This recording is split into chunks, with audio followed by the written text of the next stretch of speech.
All right, so Kawhi Leonard, your favorite superstar from the IE.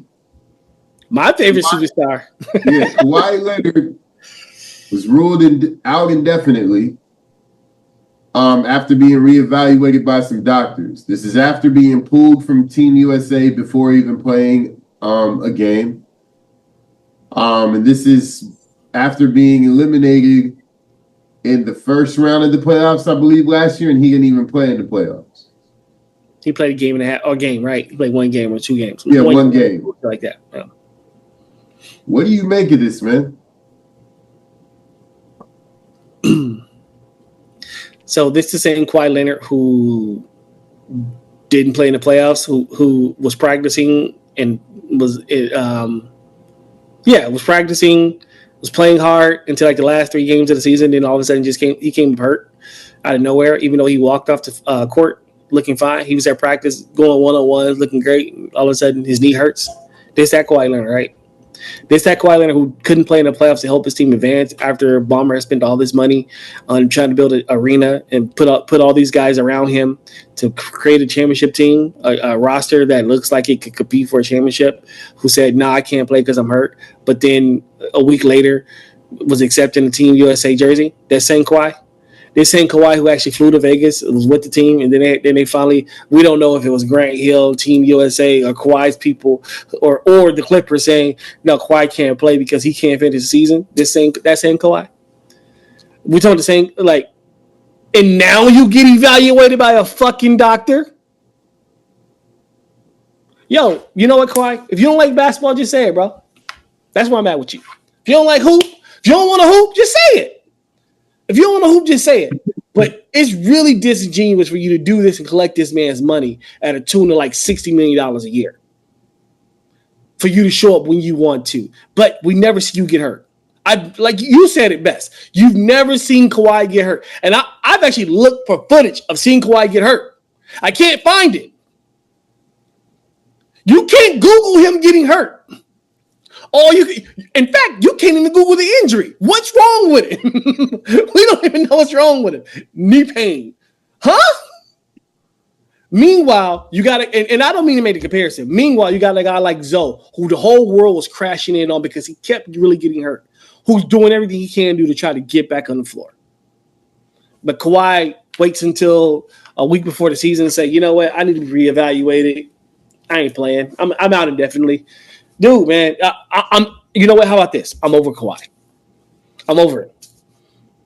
He's on the Bronny James level. I'm gonna talk about. I'm not having any more conversations about Kawhi, and I don't want to hear about how great he is. He's not great. Great players actually show up and play. I'm sorry. Great players have to show up and play. I don't want to hear about his talent. Give a fuck. There's a lot of talented players. Greg Golden was talented. Greg Golden was amazingly talented. He got hurt. He couldn't play. We can't call him great. You got to show up. I don't want to hear about his 2 rings. The one with the Spurs, Spurs where he was a 4th option. He guarded LeBron James and they gave him MVP. And I don't want to hear about the one in Toronto where Golden State got fucking just annihilated with injuries and they won a chip. Cool. Give him his 2 rings. I'm not upset with him, but I don't want to talk about great. I do not put him in the top 5 of any category. Don't put him in the top 5 of small forwards. We're done with those conversations. He's not one of the best 2-way players in the league right now. Want to know how I know he's not one of the best 2-way players in the league? Just ask me how. He can't play. He can't play. It's hard to guard somebody when he's not playing. It's hard to guard somebody in the suit. I'm just saying. Go be a fucking coach or something, bro. I'm tired of Kawhi. I don't think he has a personality for that. You don't got the personality to play. Clearly, you know. I think I gotta apply the Aaron Rodgers question here.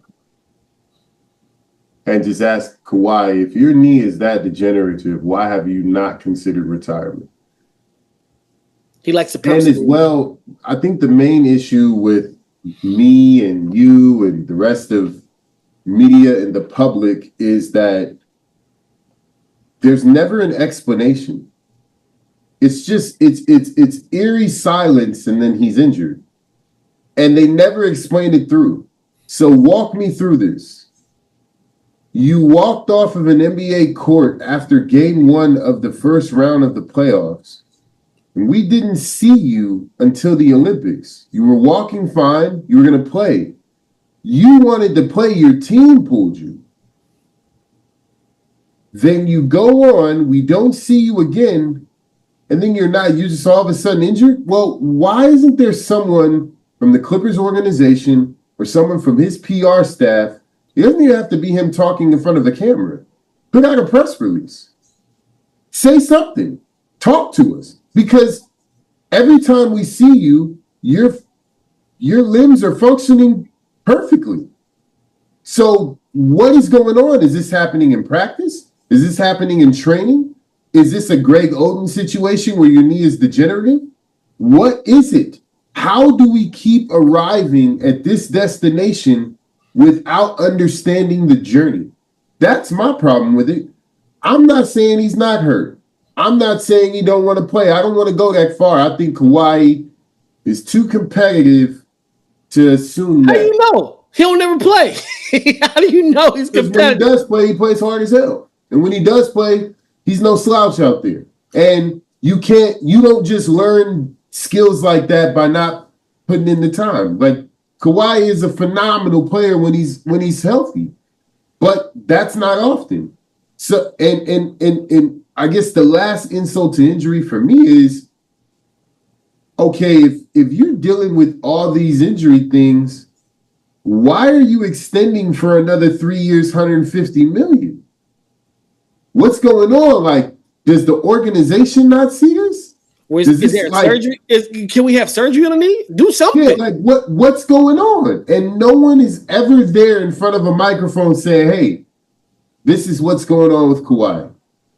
And this is why he's at where he's at. And these are the things that happen. There's no communication. Why is he so protected?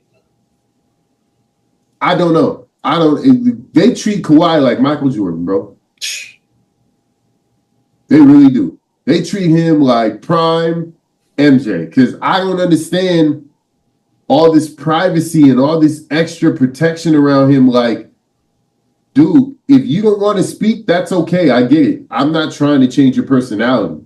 But that's the reason why you have PR. You have a team. Your team has PR. You have a coach. You have several people that interface with the media on the Clippers alone that feed your narrative. You guys feed your narratives through them. I agree. So if you don't want to stand in front of a podium and take these questions, I understand that. It's not your personality. But nigga, write it down, text it or something, and let someone else do it. And my whole thing about that is because I'm one who usually says the public is not entitled to everything. But when it's something that continues to happen that no one has any idea, at the end of the day, the public is the paying customer that provides for your salary, that allows you to provide for your family. You owe them something. You owe the general public something, not just my knee hurts. And that's all. Like I'm that guy. My knee hurts, and you're not gonna explain it, especially when you seem like you're ready to play for Team USA. Well, look, man, I could tell you this. Kawhi did play a lot of games last year. He played 68 games, so I can't shit on him for that. But I could tell you that I did own season tickets for the Clippers last season. And had Kawhi had one of his more typical years where he played 30 games, 40 games, I'd have been pissed as a season ticket holder. Absolutely. So, yes, I agree with you. In some instances, there are things that the public doesn't need to know. But at the end of the day, we can't lose focus of what the hell we're here for. The NBA sells tickets to patrons that want to view their product. And their product happens to come with players at all levels. And typically, the ones that are more popular fill more seats in the arena. That's it. And Kawhi Leonard happens to be one of the more popular ones, especially for his franchise. They treat him that way. So if you're not there, then damn it, I need an explanation as to why you're not if I'm paying for tickets to go see that team.